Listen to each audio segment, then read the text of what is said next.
entah apa, saya nggak mengerti. Sebentar-sebentar Indonesia akan kolaps, akan chaos, akan apa, ya kan?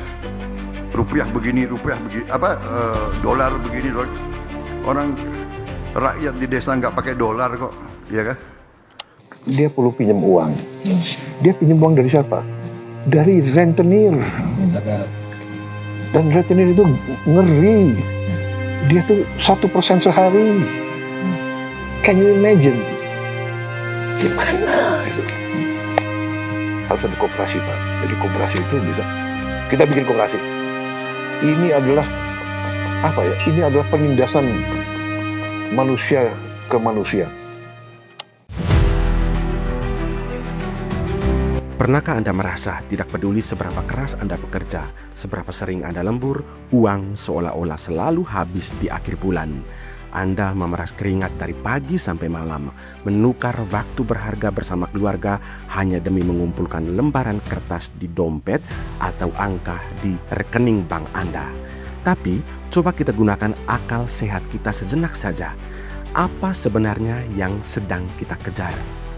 Selembar kertas merah bergambar pahlawan itu tidak bisa Anda makan. Ia tidak bisa melindungi Anda dari hujan kalau tidak ditukar. Di dunia ini, ada sekelompok kecil orang elit finansial global yang tahu sebuah rahasia besar, bahwa uang yang Anda kejar setengah mati itu sebenarnya adalah sebuah ilusi massal, sebuah permainan pikiran yang sengaja diciptakan agar Anda terus bekerja seumur hidup tanpa pernah bisa benar-benar bebas. Namun di Indonesia, aturan main yang menjajah ini sedang dilawan. Presiden Prabowo Subianto menggagas sebuah konsep yang diambil langsung dari jantung hukum tertinggi kita, Pasal 33 Undang-Undang Dasar 1945. Senjata perlawanan itu bernama Koperasi Merah Putih. Ini bukan koperasi simpan pinjam biasa yang sering kita lihat di desa-desa.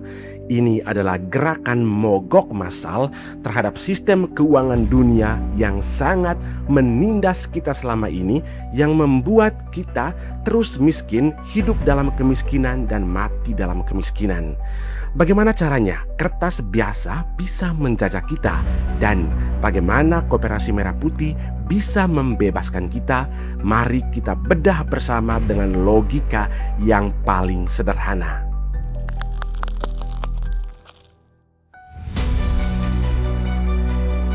Biar semuanya paham, mari kita kembali ke sejarah. Dulu uang itu tidak sembarangan dicetak.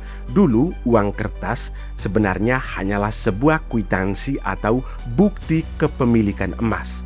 Bayangkan, Anda punya 1 kilogram emas. Karena berat dan bahaya kalau dibawa kemana-mana, Anda menyimpannya di sebuah tempat penitipan aman yang kita sebut bank. Sebagai gantinya, bank memberikan Anda secari kertas bertuliskan, kertas ini bernilai 1 kilogram emas. Ketika Anda ingin membeli sapi, Anda tinggal memberikan kertas itu kepada penjual sapi. Si penjual sapi kapan saja bisa datang ke bank untuk mengambil emas aslinya. Inilah yang disebut uang berbantalan emas atau gold standar. Di zaman itu uang itu nyata karena ada emas yang menjamin nilainya. Tapi pada 1971, sebuah peristiwa besar terjadi di dunia dan dimotori oleh Presiden Amerika Serikat Richard Nixon. Elit keuangan global secara sepihak mengubah aturan main. Mereka memutuskan mulai hari itu kertas-kertas ini tidak lagi ditukar atau berbantalan emas. Loh, lalu apa jaminannya? Jaminannya cuma satu kata, yakni kepercayaan.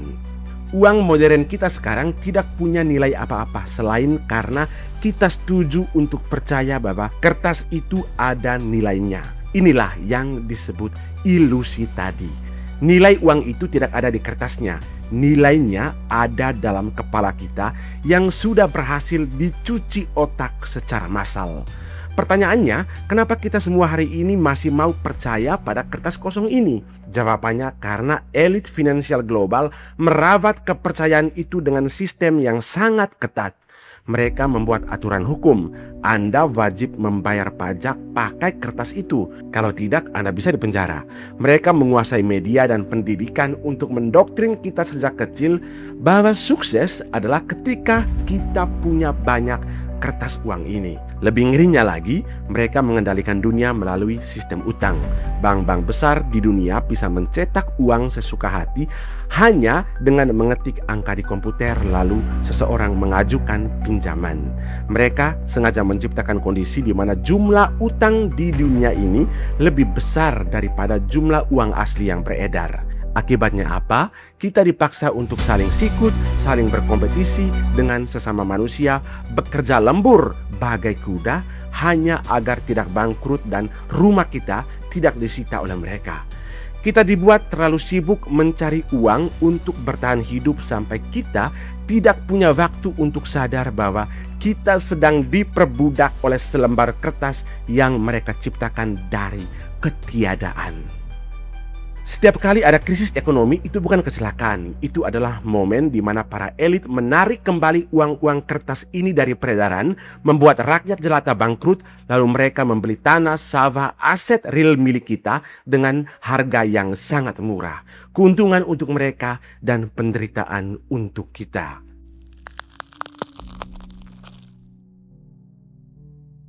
Presiden Prabowo Subianto telah mengeluarkan Instruksi Presiden atau Inpres di nomor 9 tahun 2025. Tentang percepatan pembentukan koperasi desa atau Kopdes daerah.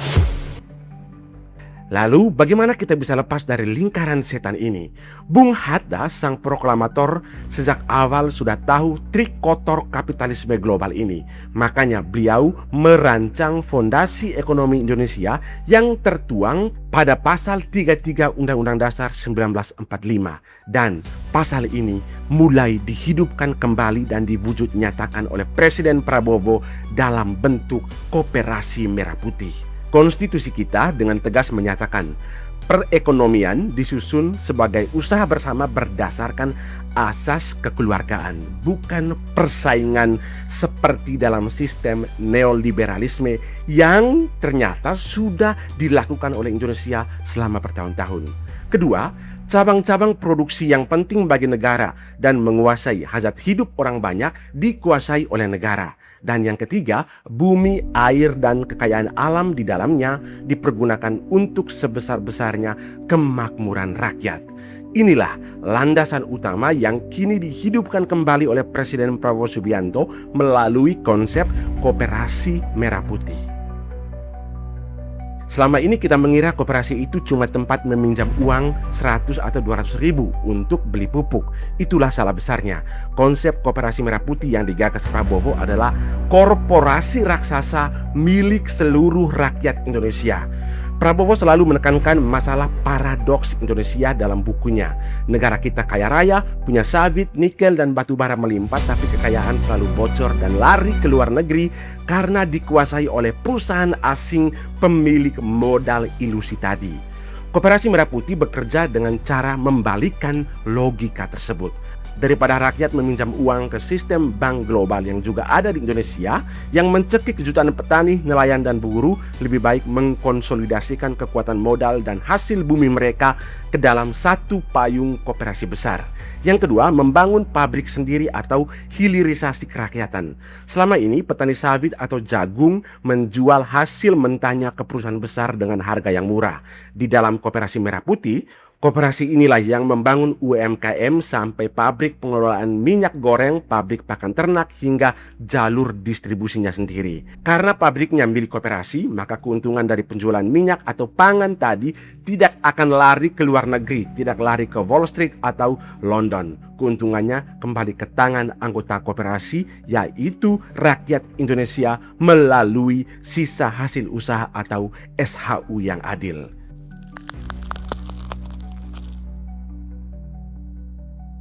Karena petani ini kan dia 120 hari baru panen. Ya, 3 bulan, 4 bulan. Dan di dalam 120 hari kadang-kadang istrinya sakit.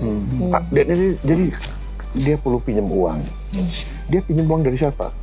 Dari rentenir. Dan retenir itu ngeri. Dia tuh 1% sehari. Can you imagine? Gimana itu? Saya tanya, jadi gimana caranya, Pak? Harus ada koperasi, Pak. Jadi koperasi itu bisa, kita bikin koperasi. Ini adalah apa ya? Ini adalah penindasan manusia ke manusia. Masa orang miskin dikenakan 1% sehari. 1% sehari? Itu satu. Jadi sekarang dengan Koperasi Merah Putih kita akan siapkan kredit murah. Kredit murah.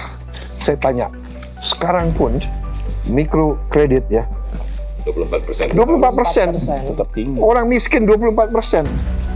Maaf ya. Pengusaha besar konglomerat berapa persen?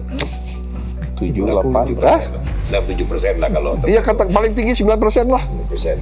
10% lah. Katakanlah 12% lah. Katakanlah ya. Rakyat kecil 20%. Saya bilang tidak bisa. Nanti Koperasi Merah Putih harus di bawah itu. Kalau perlu 6% setahun. Mengapa sistem Koperasi Merah Putih ini bisa membuat para elit finansial global gemetar ketakutan? Karena koperasi ini menghancurkan senjata utama mereka, yaitu ketergantungan. Elit global menjajah sebuah negara dengan cara membuat negara itu kecanduan utang luar negeri. Mereka ingin kita terus meminjam dolar mereka untuk membangun negara kita. Ketika kita terjebak utang, mereka bisa mendikte hukum kita, merebut kekayaan alam kita, dan memaksa kita mengikuti aturan main yang mereka buat. Koperasi Merah Putih memutus rantai penjajahan itu. Ketika kebutuhan pangan, energi, dan barang-barang pokok kita produksi, diolah, dan didistribusikan oleh kita sendiri melalui koperasi, kita tidak lagi butuh uang-uang kertas hasil utang luar negeri. Kita menciptakan perputaran ekonomi mandiri yang berbantalkan aset real, yaitu beras kita, minyak kita, tanah kita, dan tenaga kerja kita sendiri.